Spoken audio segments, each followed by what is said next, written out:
bom dia a todos. Gostaria de agradecer a maciça presença dos associados da AmCham, um público recorde aqui presente.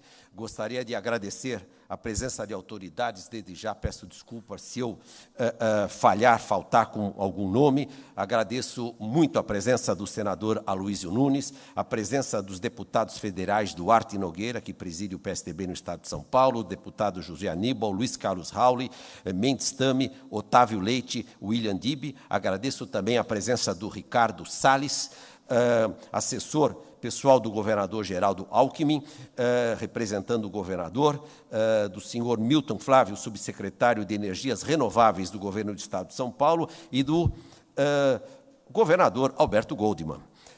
Agradeço a presença de Dennis Hankins, cônsul-geral dos Estados Unidos aqui em São Paulo. E agora eu gostaria de chamar ao palco o senador Aécio Neves, candidato à presidência da República. Senador, por favor.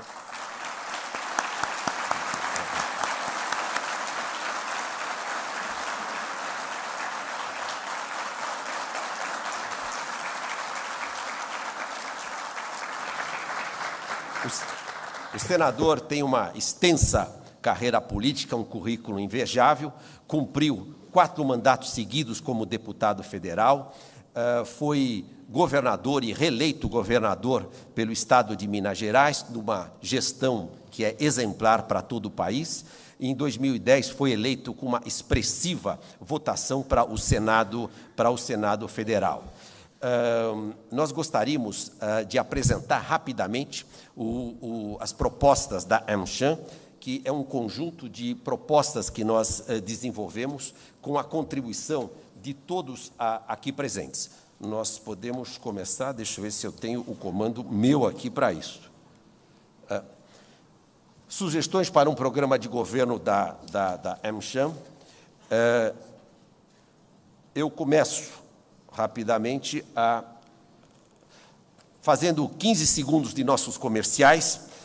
Senador, o senhor está na maior associação multissetorial e não sindical do Brasil. Existimos há 95 anos e, dentre algumas das qualificações, essa é a maior Câmara Americana do mundo, dentre 104 existentes. É um motivo de orgulho para todos nós. 85% dos associados a esta Câmara são empresas brasileiras que têm uma vocação natural para a modernidade, para o crescimento. Nós temos aqui associados que representam as principais empresas internacionais que estão no Brasil, de mais de 40 nacionalidades, e praticamente todas as empresas americanas que funcionam no Brasil. São cerca de 5 mil empresas que geram empregos diretos e indiretos de 8 milhões de posições. É bastante representativo. Estamos presentes em praticamente todo o Brasil, com 14 regionais. Nós temos a liderança, somos precursores na defesa da sustentabilidade no Brasil. Estamos no 32ª edição do Prêmio Eco, prêmio que tem uma presença marcante no Brasil todo, apresentando e premiando casos de sustentabilidade. E temos a honra de anunciar que faz 2 semanas que a AmCham foi considerada, este prédio existente, foi considerado um prédio sustentável, obtendo a classificação Gold, por a agência mais importante que credencia a prédios sustentáveis no mundo. E não apenas isso, este prédio obteve a maior pontuação do Brasil como um prédio existente sustentável. Então, os senhores estão pisando neste prédio hoje com a maior pontuação de sustentabilidade do Brasil. Temos um papel importante em comércio exterior, fomentando o comércio, mas, em um ano passado, tivemos 1.700 atividades, com mais de 2.000 palestrantes, temos 150 comitês temáticos, a presença de mais de 90 mil profissionais. Isto tudo credencia e converge para que aqui seja um centro dinâmico de geração de conteúdo. E é desse centro dinâmico de geração de conteúdo que eu passo agora a enumerar rapidamente este trabalho desenvolvido pela AmCham, que, creio eu, seja de importância para quem pense o país como um todo.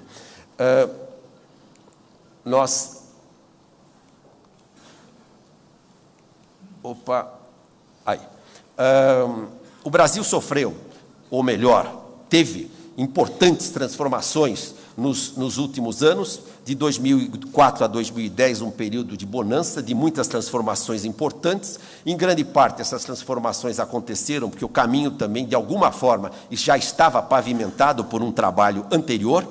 Nós tivemos um ingresso impressionante de recursos financeiros que entraram no país, foram mais de 650 bilhões em 6 anos, é muito dinheiro, é uma média de 100 bilhões por ano, esse fluxo continua acontecendo, foram investimentos diretos, superávit de balança comercial, investimentos nos ativos financeiros, a elevação do rating de investimento do Brasil, e tudo isso, claro, aconteceu muito motivado por incrível crescimento de demanda de commodities. O Brasil se beneficiou do crescimento dos países emergentes, seus pares. Em parte, esses recursos foram canalizados, e eu começo por baixo. O Brasil teve, neste período, uma mudança social impressionante. Isso em vez de para frente. Ok. A classe que podemos dizer que é a classe que vive na linha ou abaixo da linha de pobreza, que representava 28%, atinge hoje apenas 8%, é uma mudança muito grande, isto muda o Brasil, ascensão social de mais de 50 milhões de brasileiros e aumento do poder aquisitivo, ainda acrescido por um sensível aumento do crédito, fez com que a demanda ao mercado interno crescesse substancialmente, e isso levou também a um reconhecimento internacional que o Brasil passou a ser uma economia muito forte, a 7ª maior economia do mundo, com indicadores macroeconômicos importantes. Foram 2 mudanças que aconteceram da maior relevância. Ao mesmo tempo em que essa demanda por commodities no mundo acontecia, o crescimento da população mundial, que segue numa velocidade muito grande, o mundo se dá conta de que os recursos são escassos, e Brasil, junto com os Estados Unidos e Austrália, podemos dizer que são os 3 países mais privilegiados em termos de recursos naturais. Isso é um privilégio, mas, ao mesmo tempo, isso nos traz uma responsabilidade com o meio ambiente, com respeito aos recursos que tem. Mais e mais o Brasil passa a ser observado, monitorado, e o senso de responsabilidade nosso aumentou. Então, o Brasil de hoje é um Brasil realmente bem mais importante do que ele era anteriormente. Esse modelo de sucesso ele está se exaurindo, está no final. Nos últimos anos tivemos um nível de crescimento de apenas 2%, muito aquém da potencialidade desse país. O crescimento da economia, do mercado interno, levou a uma demanda muito grande de infraestrutura e demanda por serviços públicos, que, infelizmente, temos que enfrentar essa deficiência. E, ao mesmo tempo que se enfrenta essas deficiências, nós temos que manter e avançar ainda mais nas questões sociais e nas questões ambientais, que são muito importantes para os próximos passos do Brasil e devem ser levados em consideração. Para nós, senador, o ponto central para que o Brasil tenha um novo ciclo de crescimento, um ciclo de crescimento sustentável e balanceado, de acordo com a ótica dos associados da AmCham, é tornar o país competitivo. Nós temos perdido competitividade, os outros têm andado mais depressa, nós temos olhado muito para dentro. E nós focamos a melhoria da competitividade em 3 campos. Em 3 campos onde a AmCham, através dos seus associados, tem uma expertise maior, condições de melhor contribuir. O primeiro é a melhoria do ambiente de negócios, fundamental. O segundo é a inserção do país na cadeia global de valor. E o terceiro é o aumento da produtividade, que o Brasil tem crescido muito pouco nesse aspecto. Quando se fala na melhoria do ambiente de negócios, o primeiro ponto é que a gestão pública passe um sinal de responsabilidade, de probidade, de senso, de respeito à coisa pública, fazendo com que o aumento das despesas seja apenas uma fração, seja menor do que o aumento das receitas. Nos últimos anos, nós temos assistido a um crescimento de receita expressivo, mas, ao mesmo tempo, o aumento das despesas tem sido maior do que esse aumento das receitas. E é fundamental que o governo dê um exemplo, isso contagiaria o ambiente de negócios, contagiaria o meio empresarial, ao ver o governo tendo uma postura séria, racionalizando os seus gastos e gerando um colchão, uma folga, para que esses recursos possam ser investidos em infraestrutura e nas demandas dos serviços para a população da maior importância. Ao mesmo tempo, nós vemos que tem dois elementos que são fundamentais, que têm a ver com o custo Brasil, com o entrave do crescimento da economia, o custo para as empresas, o custo para o governo. O primeiro tem a ver com uma reforma tributária possível, e nós não estamos falando, até pelos compromissos, até pelas demandas constitucionais, numa redução da carga tributária. Nós estamos falando de uma simplificação.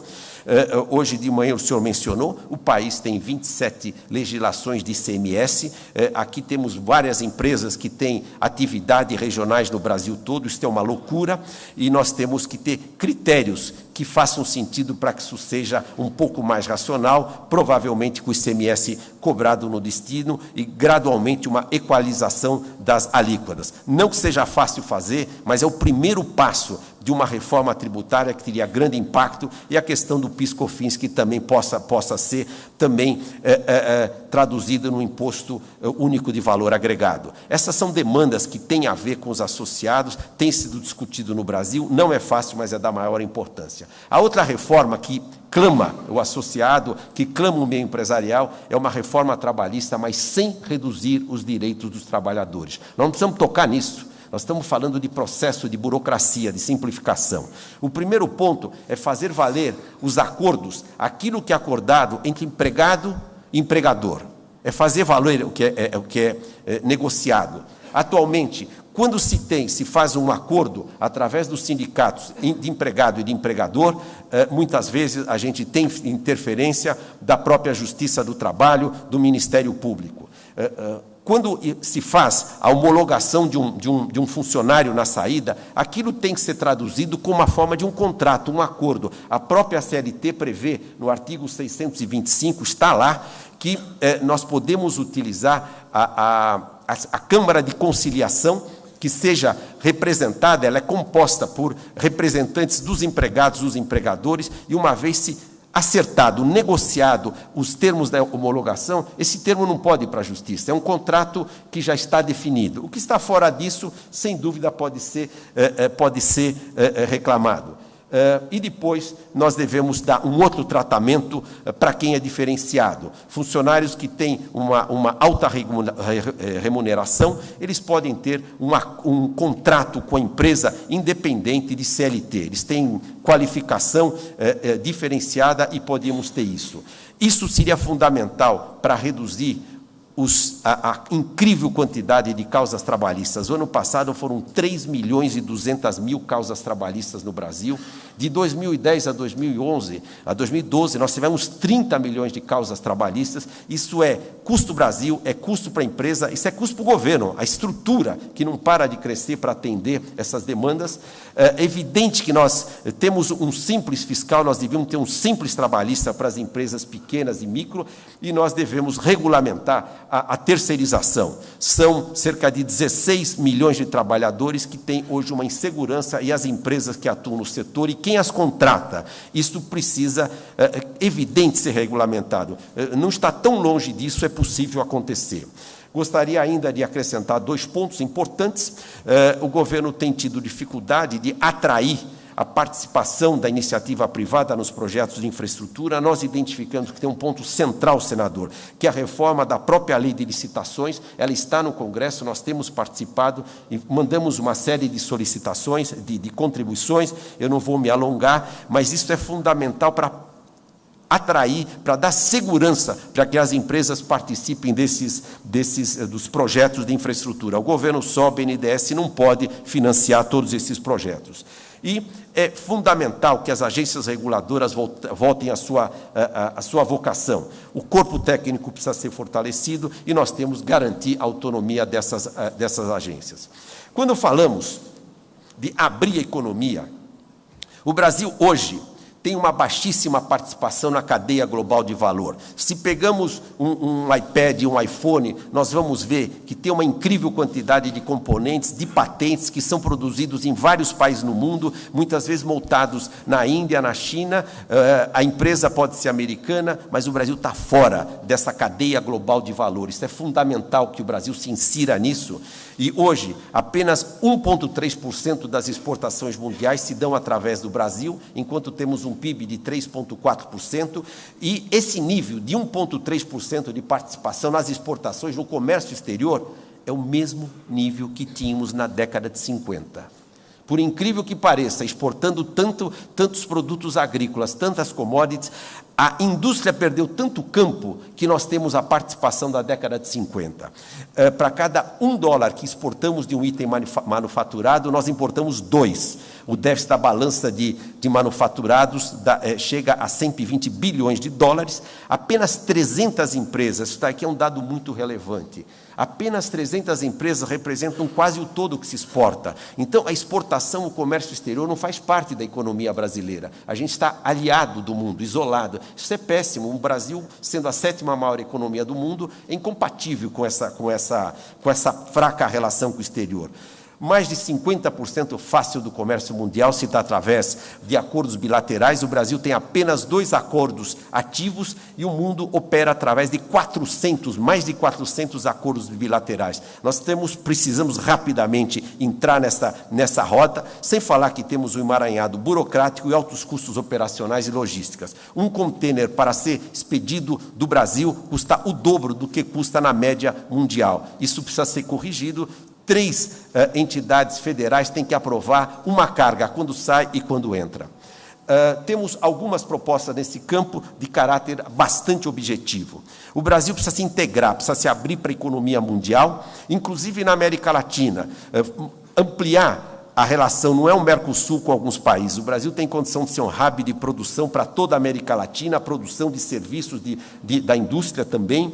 É importante que a gente chegue a um acordo com a União Europeia e é central que a gente aproxime, tenha um amplo e profundo acordo com os Estados Unidos, que é a forma que mais agilizaria, que mais traria modernidade para a economia brasileira. A propósito, quando se fala em um acordo de livre comércio, que até um pouco tempo parecia um certo tabu, fizemos uma pesquisa, senador, com 270 empresas exportadoras, e mencionei que 300 representam quase tudo.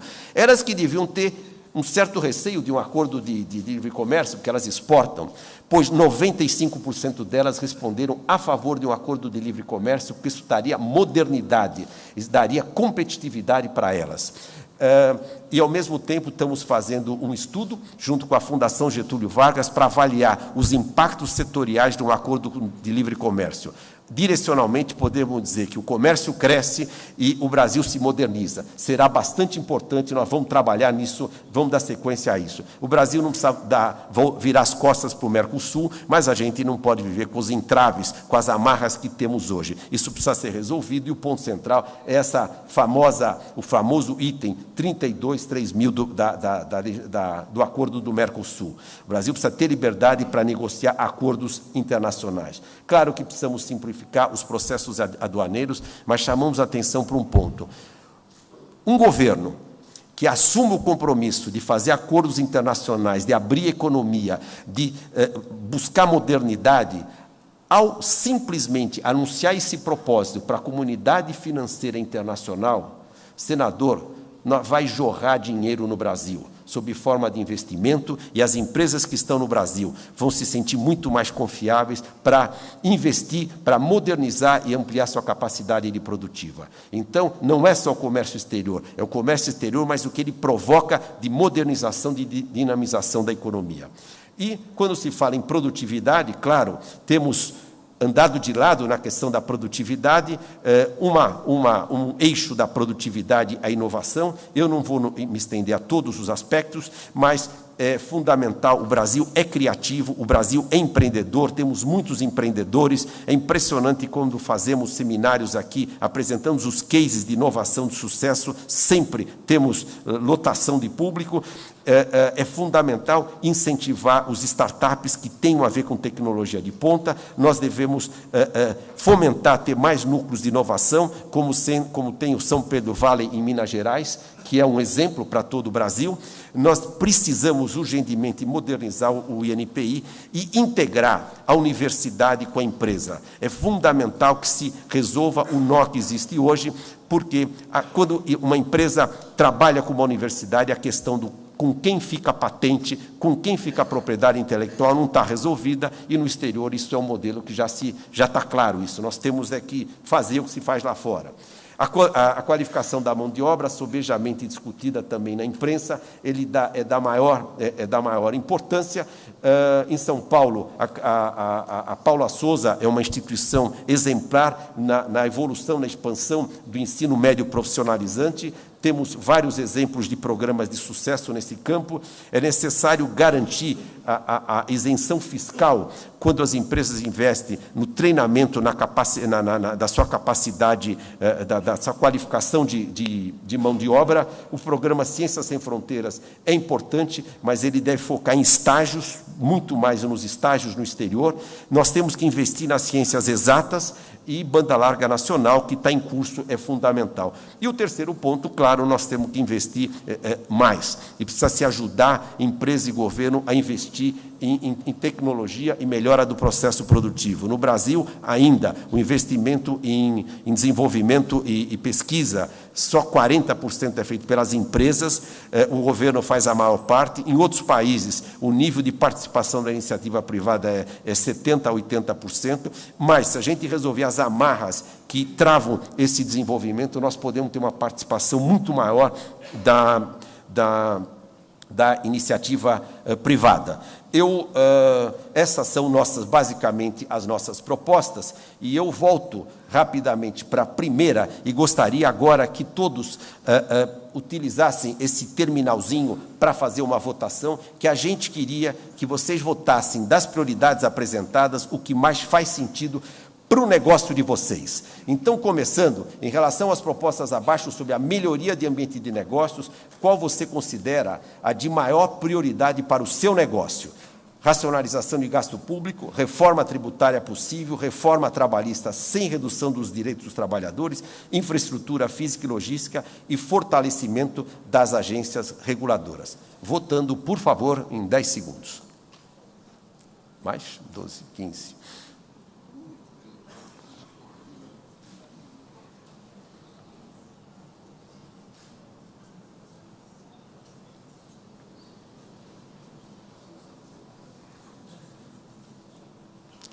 Muito bem. Tivemos a reforma tributária possível como a mais importante. Senador, se o senhor for presidente, vai ter que encarar essa mesmo. Não tem jeito. Não tem jeito. Né? Trazer mais investimentos para a infraestrutura, a racionalização do gasto público. Eu diria que todas elas têm importância, e o fortalecimento das agências reguladoras realmente é algo que beneficia mais a médio prazo, mas acho que o cardápio é forte. Agora vamos para o ponto da inserção do Brasil na cadeia global de valor, com as propostas. Opa, não é comigo, entrando as propostas. A primeira, integração comercial com os polos econômicos, os grandes polos econômicos, realização de um amplo acordo com os Estados Unidos, eliminação desse entrave com o Mercosul para se poder negociar com independência acordos, simplificação dos processos aduaneiros e redução de custos operacionais, e comunicação da postura de abertura do país aos órgãos internacionais, o que é mais importante sob a ótica do seu negócio. Votando.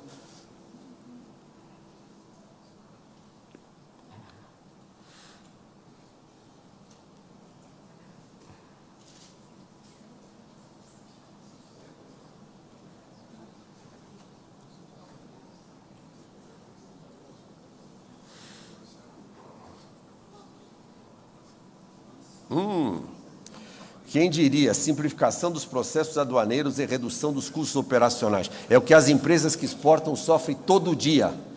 Eu já não aguento mais falar disso, desta complexidade. E para isso não precisa ter custo. O investimento é pequeno, é só ter trabalho e vontade para fazer acontecer. E é evidente que fazer acordos internacionais me parece da maior importância. O terceiro ponto, em relação às propostas sobre inovação, aqui vamos falar só de inovação, o que é mais prioritário. Inovação, estímulo e simplificação para criar startups que incorporem tecnologia de ponta, abertura de mais núcleos de inovação, modernização do INPI e adoção de práticas internacionais, tem a ver com reconhecimento de patentes, fomento da integração entre universidade e empresas. Votando.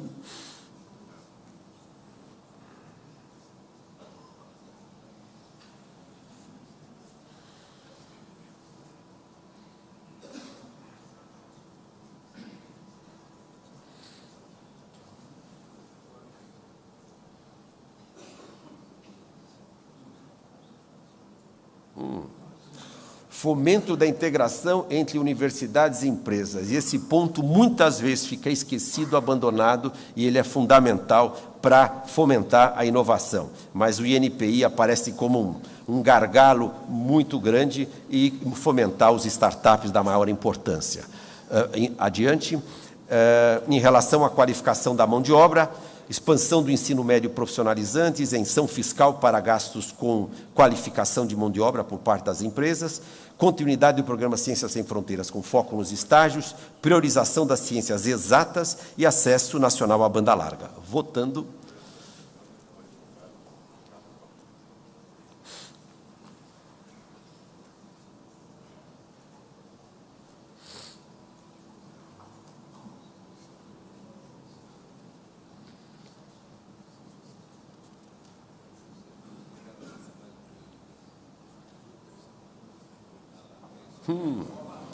Que belo empate aí. Expansão do ensino médio profissionalizante, necessidade imediatíssima. E quando as empresas investem na qualificação da mão de obra, nos cursos que não são regulares, quer dizer, na universidade, no colegial, então que elas tenham segurança que elas possam ter uma isenção fiscal. Isso é da maior importância. Acesso da banda larga, importante para o país todo. Muito bem. Com isto, agradecemos a participação de todos que, de alguma forma, deram ainda mais, abrilhantaram e deram mais foco nas propostas, que certamente serão de contribuição para o candidato Aécio Neves e para os outros candidatos que aqui vierem.